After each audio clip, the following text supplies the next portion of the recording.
Hello, हम class 10th economics के chapter 2 को पढ़ेंगे, जो कि है sectors of Indian economy. Now Indian economics के सेक्टर्स समझने से पहले आज हम सबसे पहले ये पढ़ना चाहेंगे कि सेक्टर होता क्या है, बिकॉज सेक्टर नहीं पता रहेगा तो कैसे बाकी सब समझ में आएगा। So what is sector? तो सेक्टर जो है वो इकोनॉमी का एक ऐसा एरिया है जिसमें जो बिजनेस मैन होते हैं या बिजनेसेस होते हैं, एक्टिविटीज़ जो होता है या एक ऐसा पीपल्स का ग्रुप जो है एक सेम और रिलेटेड बिजनेस एक्टिविटी हम लोग को शेयर करती है या प्रोडक्ट या सर्विसेज शेयर करती है। ठीक, एग्जांपल देखो, extraction of natural resources like silk and wool. तो ये जो है एक एरिया है हमारी इकोनॉमी का जो कि ये वूल को निकालता है, या फिर नेचुरल रिसोर्स जो सिल्क है वो कहाँ से उत्पादन होता है उसका, सिल्क वॉर्म से। तो सिल्क वॉर्म से पहले उसका सेरिकल्चर किया जाता है, मतलब उसका खेती किया जाता है सिल्क वॉर्म का, तब उसका सिल्क मिलता है ना। तो वैसे ही तो अगर सिल्क चाहिए तो उसका खेती करना पड़ेगा। तो खेती का काम कौन करता है? ग्रुप ऑफ पीपल करते हैं, क्या कि यानी कि फार्मर्स करते हैं। तो वो ग्रुप ऑफ पीपल जो ये काम करते हैं हमको ये प्रोडक्ट देने के लिए, यानी कि सिल्क देने के लिए, तो वो भी एक सेक्टर में आएंगे, जो कि मैं आगे बताऊँगी कौन से सेक्टर में आएंगे। And manufacturing of cloth in industry, जो क्लॉथ का मैन्युफैक्चरिंग होता है इंडस्ट्री में, वो भी एक सेक्टर है। वो भी एक ग्रुप ऑफ पीपल है जो ये काम करते हैं। ठीक, now introduction to economic sector. Economy जो है वो डिफरेंट सेक्टर के बेसिस पे चलती है या डिवाइड है। 3 मेन सेक्टर जिसको हम देखते हैं वो है primary sector, secondary sector and tertiary sector. तो प्राइमरी सेक्टर जो होता है उसमें एग्रीकल्चर और नेचुरल रिसोर्सेज आते हैं, जिसको फार्मर्स या अदर जो पीपल्स हैं वो पहले निकालते हैं। ठीक, और सेकेंडरी सेक्टर आता है जो कि इंडस्ट्रीज होते हैं, मैन्युफैक्चरिंग और इंडस्ट्रीज, मतलब इसमें इसका उत्पादन होता है, मैन्युफैक्चरिंग होता है उसका, एज यू नो वो इंडस्ट्रीज में होता है। तो ये सेकेंडरी सेक्टर में आया। और टर्शियरी सेक्टर जो होता है उसमें सर्विस या ट्रेड का काम होता है। सर्विस मतलब किसी को सर्विस प्रोवाइड करना या फिर किसी का काम करना। ठीक, जैसे लाइक ट्रांसपोर्टेशन जो होता है वो भी एक सर्विस होता है। किसी इंडस्ट्री से जो है पूरा उनका जो सामान है वो ट्रांसपोर्ट करके दूसरे जगह पहुंचाना है ताकि वहाँ बिक्री हो सके, मार्केट में पहुँच सके, तो वो ट्रांसपोर्टेशन का भी एक सर्विस होता है। तो वो टर्शियरी सेक्टर में आता है। उसमें प्रोडक्शन नहीं करना पड़ता, मैन्युफैक्चरिंग नहीं करना पड़ता, वो सिर्फ सर्विस प्रोवाइड करते हैं। वो एक जगह से दूसरे जगह पे ले जाते हैं सामान को जो प्रोड्यूस होता है हमारे कंट्री में। प्राइमरी सेक्टर, तो प्राइमरी सेक्टर जो होता है उसमें एक्टिविस्ट जो है रिलेटेड रहते हैं नेचुरल रिसोर्सेज से। मतलब मैंने अभी बताया कि जिसमें प्राइमरी सेक्टर वह सेक्टर होता है जिसमें प्रोडक्शन होता है, उसमें जिसमें ग्रुप ऑफ पीपल किसी एक काम को करने में रहते हैं, वो जो कि नेचर से प्राप्त होता है उस काम को। जस्ट लाइक नेचुरल रिसोर्सेज, जैसे कि फार्मिंग हो गया, फिशिंग हो गया, फॉरेस्ट्री हो गया, माइनिंग हो गया, ये सब हम लोग नेचर से मटेरियल को पहले निकालते हैं, प्रोड्यूस करते हैं। देन आफ्टर वो बाद में मैन्युफैक्चरिंग होता है, उसका बाद में उसका यूटिलाइज करके दूसरा प्रोडक्ट बनाया जाता है जो हम लोग नॉर्मली यूज़ करते हैं। तो ये मतलब रॉ मटेरियल को निकालने का काम होता है। प्राइमरी सेक्टर में मेनली यही काम होता है कि रॉ मटेरियल को अर्थ से लेना या निकालना। ठीक, और now secondary sector. Secondary sector जो होता है वो इन्वॉल्व होता है मैन्युफैक्चरिंग में। वो इंडस्ट्री जो होता है वो प्रोडक्शन करता है, मतलब उत्पादन करता है। जो रॉ मटेरियल उनके पास आता है तो उनको वो मैन्युफैक्चर करके नए नए प्रोडक्ट्स बनाते हैं जो हम अपने डेली लाइफ में यूज़ करते हैं। इसलिए इसको इंडस्ट्रियल सेक्टर भी कहते हैं सेकेंडरी सेक्टर को। और इसका एग्जांपल ये फैक्ट्रीज हो गया, कंस्ट्रक्शन साइट हो गया, टेक्सटाइल प्रोडक्शन हो गया, ये सब प्रोड्यूस करते हैं। इन लोग के पास रॉ मटेरियल जाता है, देन ये लोग प्रोड्यूस करते हैं, देन ये लोग सप्लाई करते हैं दूसरे जगह।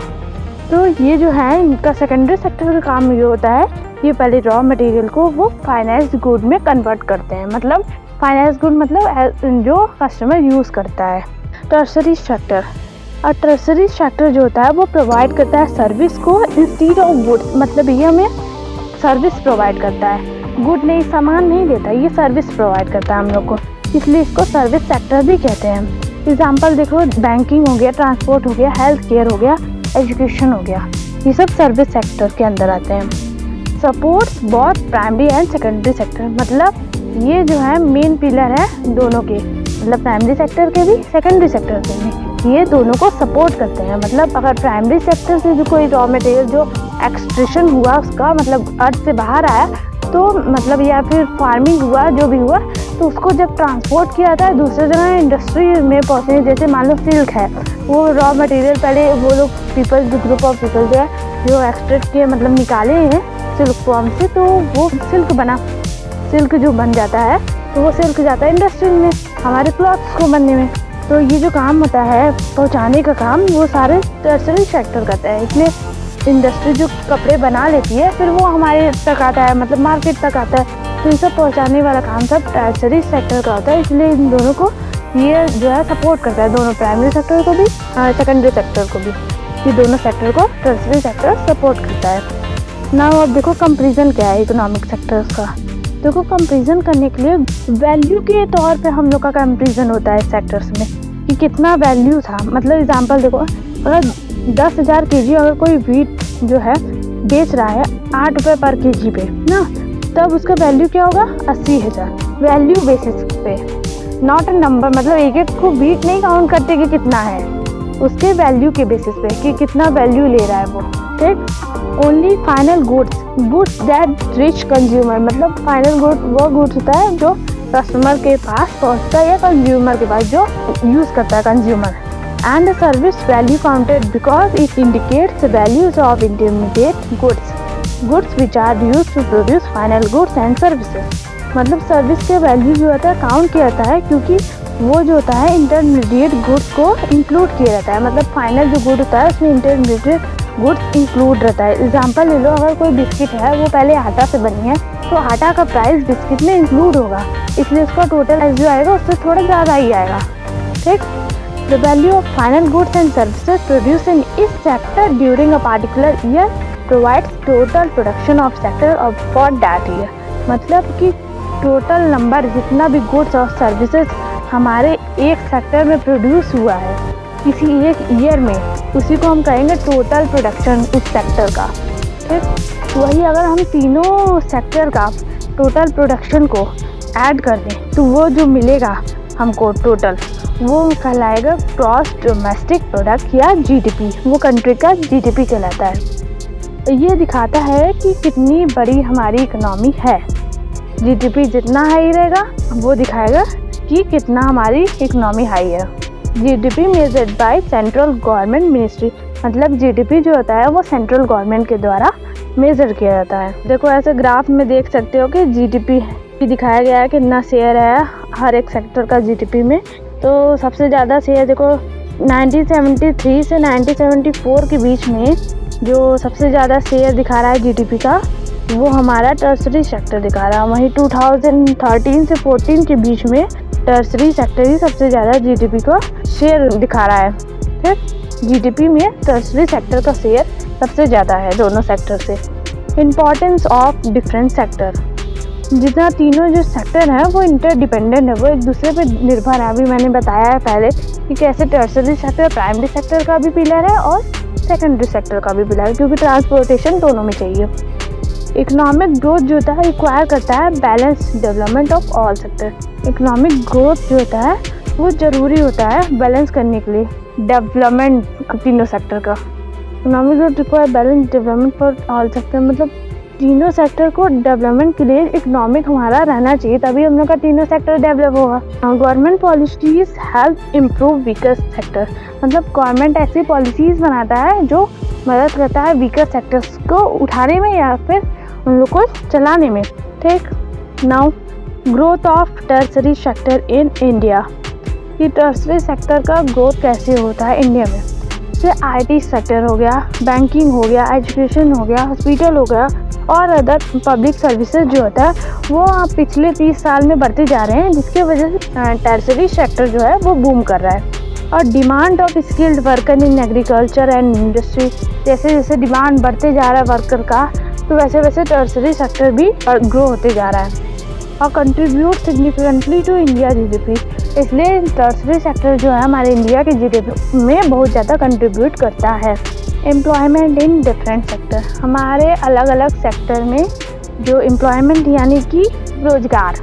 Large population in India works in the primary sector because of no enough job in other sector. हमारा जो ज़्यादातर जनसंख्या है इंडिया की वो प्राइमरी सेक्टर में वर्क करती है, क्योंकि और दोनों सेक्टर में पहले उतने जॉब्स नहीं थी। प्राइमरी सेक्टर जो है प्रोड्यूस करता है 4/5 ऑफ जीडीपी, मतलब 4/5 पार्ट जो है जीडीपी का अकेले प्राइमरी सेक्टर प्रोड्यूस करता है। वहीं सेकेंडरी और टर्सरी सेक्टर जो है मिला के 3/4 भाग जो है जीडीपी का प्रोड्यूस करते हैं। और पीपल जो है एम्प्लॉयड होता है प्राइमरी सेक्टर में, people employed in primary sector are under employed.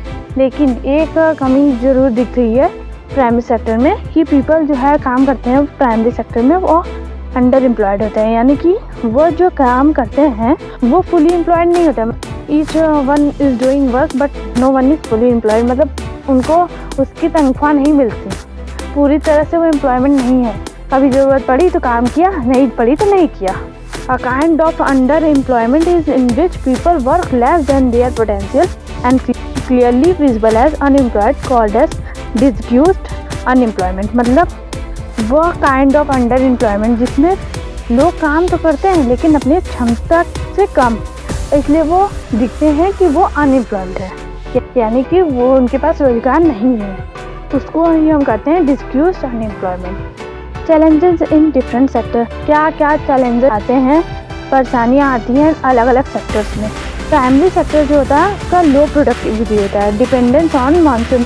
और प्राइमरी सेक्टर जो होता है मानसून पर निर्भर करता है, मतलब खेती तभी होगी जब जिसका सीज़न रहेगा, तो इस सीज़न के हिसाब से चलता है प्रोडक्शन, कभी कभी कम भी हो जाती है। सेकेंडरी सेक्टर जो होता है lack of modern industries infrastructure issue, और अगर अच्छे मशीनें नहीं रहेंगी तो प्रोडक्शन कैसे होगा।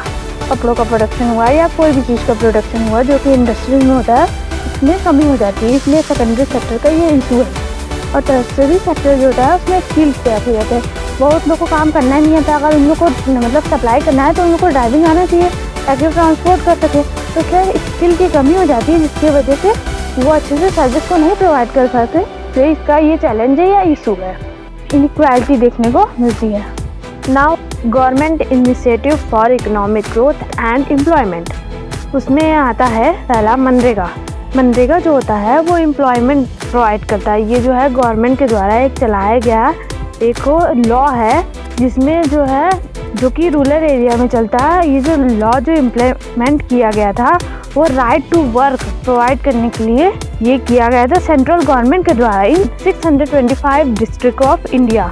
और ये कब लागू हुआ था, ये 2005 में लागू हुआ था। मनरेगा जो गवर्नमेंट के द्वारा इनिशिएटिव जो चालू किया गया है, इसके अंदर जो है जो काम करना चाहता है और जिसका मन है काम करने का और जो योग्य है काम करने का, वो जो है गारंटी के साथ वो 100 दिन का वर्क जो है गवर्नमेंट से पा सकता है उस प्रत्येक ईयर में या प्रत्येक वर्ष में। इस लॉ के अंदर if it fails to give them work, अगर गवर्नमेंट उनको काम देने में असमर्थ रहेगी तो वो उन्हें अनएम्प्लॉयमेंट अलाउंस देंगी, मतलब भत्ता, या ऐसे समझो भत्ता नहीं समझ में आ रहा है कि कुछ मनी देगी, उसका जो वर्क वो नहीं प्रोवाइड कर पाई उसके बदले उनको वो हर महीने कुछ न कुछ फंड देगी या मनी देगी उन लोगों को। और and preference give to work that would help in the future to increase production from land, मतलब वो काम को प्रेफरेंस देगी कि जो काम फ्यूचर में इंक्रीज करेगा प्रोडक्शन लैंड से, मतलब एग्रीकल्चर टाइप का वर्क उन लोगों को ज़्यादा देगी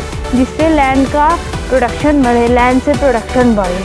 ठीक है, तो रूरल एरिया में मेनली सब वर्क ही करना चाहते हैं एग्रीकल्चर में, तो मेनली उनको वर्क उसी में मिलता है उसमें मनरेगा में। ये स्कीम जो है ना हर साल चलाई जाती है गवर्नमेंट के द्वारा और इसमें 100 डेज के लिए गारंटी रहता है वर्क वहाँ रूरल एरियाज़ में, जिससे कि अनएम्प्लॉयमेंट इतना ना बढ़े। और ये अभी भी लागू है हमारे 625 डिस्ट्रिक्ट में। और जैसे कुछ और भी इनिशिएटिव जो गवर्नमेंट ट्राई कर रही है ताकि अनएम्प्लॉयमेंट कम हो, वो है जैसे मेक इन इंडिया कंपनी जो बनी है वो मैन्युफैक्चरिंग सेक्टर को बूस्ट कर रही है, जिससे हमारा सेकेंडरी सेक्टर बूस्ट हो रहा है।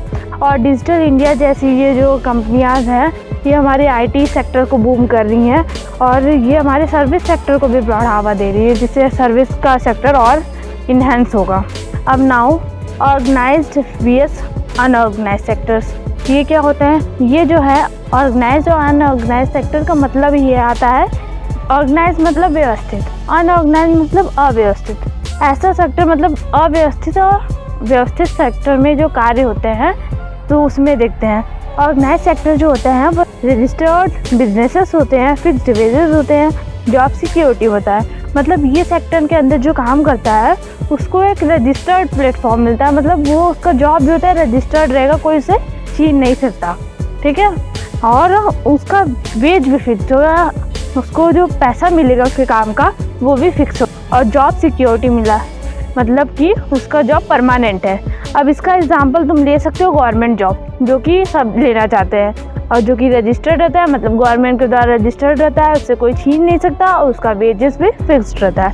इसका मेन और असली एग्जांपल तो गवर्नमेंट जॉब्स है। अनऑर्गेनाइज सेक्टर्स, जिसमें कि बहुत से लोग काम करते हैं। अनऑर्गेनाइज सेक्टर वो क्या है, जिसमें जो जॉब होगी वो अनरजिस्टर्ड होगी, कोई रजिस्ट्रेशन का नहीं है, कोई कंफर्म नहीं कि तुमको या आपको कब निकाल दिया जाए उस जॉब से। No job security, low wages, और वेजेस भी हमें कम मिलती है गवर्नमेंट जॉब के बदले में। गवर्नमेंट जॉब इसीलिए सब ज़्यादा प्रेफर करते हैं कि गवर्नमेंट ही लगे, बिकॉज देख रहे हो अनऑर्गेनाइज सेक्टर में ना सैलरी ठीक से है ना जॉब सिक्योरिटी है।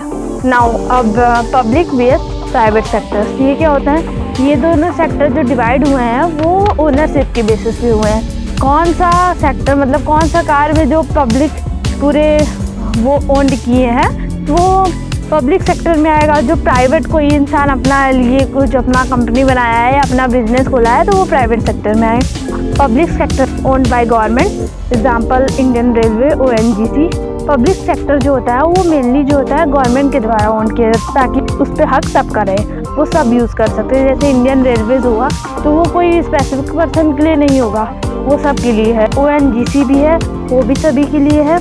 ऐसे प्राइवेट सेक्टर देख लो तो वो ओन्ड बाय इंडिविजुअल, जो केवल एक इंसान के द्वारा या ग्रुप ऑफ पीपल जो मिल के उसको खोले हैं तो उन्हीं का रहेगा वो प्राइवेट सेक्टर आया। वो उसमें गवर्नमेंट को कोई हस्तक्षेप नहीं है, ठीक है। और जैसे कि ये टाटा, रिलायंस हो गई, ये सब अपना खुद तो कंपनी बनाए हैं तो ये लोग ओन करते हैं अपने कंपनी, अपनी कंट्री को ये खुद चलाते हैं। उनका मेन वहाँ पे उनका रोल रहता है मैनेजमेंट का। ऐसे तो जो पब्लिक सेक्टर होता है उसमें मैनेजमेंट का रोल हमारे गवर्नमेंट का होता है, वो सारा चीज़ मैनेज करती है। नाउ कंक्लूजन, इकोनॉमी है 3 सेक्टर। इकोनॉमी में 3 सेक्टर होते हैं, primary, secondary and tertiary. Employment pattern जो होता है वो वैरी करता है हर सेक्टर में। मैंने अभी बताया कि प्राइमरी सेक्टर में सब एग्रीकल्चर वर्क करते हैं, सेकेंडरी सेक्टर में सब इंफ्रास्ट्रक्चर का काम होता है, टर्सरी सेक्टर में सब सर्विस प्रोवाइड करते हैं। तो ऐसे हर सेक्टर में अलग अलग एम्प्लॉयमेंट रहता है और अलग अलग उनका काम रहता है, ठीक। अलग अलग उनके वेजेस भी होते हैं उस हिसाब से। पब्लिक एंड प्राइवेट सेक्टर बहुत प्ले इंपॉर्टेंट रोल, पब्लिक और प्राइवेट सेक्टर बहुत इंपॉर्टेंट रोल प्ले करते हैं हमारे इंडिया में। उसका एग्जाम्पल भी आपने देखा होगा कि मानो स्कूल हो गया जो तुम्हारे सिटी में है वो सब प्राइवेट सेक्टर में आ गए, वो सब खुद ओन किए गए हैं, वो गवर्नमेंट सेक्टर में नहीं है, ठीक। पब्लिक सेक्टर का और एग्जांपल देखना है तो जस्ट लाइक देख लो हॉस्पिटल्स जो होते हैं हमारे, जो गवर्नमेंट हॉस्पिटल्स होते हैं वो गवर्नमेंट के द्वारा ही ओन किया जाता है, उस पर कोई प्राइवेट कंपनी का वो नहीं, हाथ नहीं रहता, प्राइवेट पर्सन का कोई हस्तक्षेप उसमें नहीं रहता, वो सारा ओन किया जो रहता है वो गवर्नमेंट के द्वारा ही होता है। तो growth in tertiary sector shaping India economy, जो ग्रोथ होता है टर्सरी सेक्टर में वो हमारे इंडियन इकोनॉमी को बहुत अच्छे से शेप दे रहा है, या कहें कि उसको बढ़ा रहा है। हमारी इकोनॉमी मेन टर्सरी सेक्टर पे ज़्यादा निर्भर कर रही है और उससे इस समय बहुत ज़्यादा ग्रोथ हो रहा है टर्सरी सेक्टर से हमारे इकोनॉमी का, बिकॉज अब ज़्यादा लोग देखो सर्विस सेक्टर में ही वर्क करना चाहते हैं, एग्रीकल्चर में ज़्यादा लोग नहीं प्रेफर करते। पहले होता था कि सब ज़्यादातर लोग जो है वो प्राइमरी और सेकेंडरी सेक्टर में जाते थे, लेकिन अब जो है वो टर्सरी सेक्टर बूम कर रहा है। जब से IT आ गया और टेक्नोलॉजीज बन गई तब से हमारा टर्सरी सेक्टर और बूम करता जा रहा है और लोग ज़्यादा उसे पसंद करते हैं क्योंकि कम मेहनत वाला रहता है और ज़्यादातर ईजी रहता है, तो इसलिए सब ज़्यादातर सर्विस सेक्टर में काम करना ज़्यादा पसंद करते हैं। So I hope you will understand all the topics of this chapter. Thank you for watching.